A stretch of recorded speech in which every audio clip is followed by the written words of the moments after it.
रुद्र, बदला लेने की जोश में होश मत खो देना। बदला लेने की आग इतनी भी नहीं होनी चाहिए कि दुश्मन को जलाने से पहले तुम्हें ही खाक कर दे।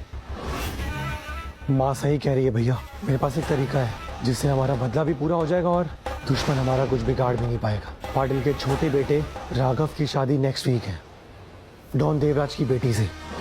उसकी बारात निकलते ही हम उसे घेर लेंगे और एक ही शॉट में उसका गेम खत्म।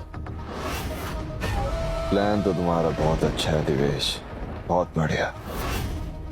तनुज, एक काम कर, राघव पाटिल की बारात किस रूट से निकलेगी,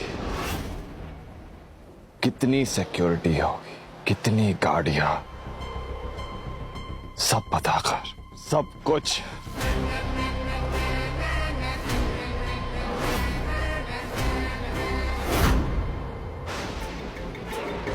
पाटिल खानदान को उनकी खुशियों के तले रोन दूंगा मैं।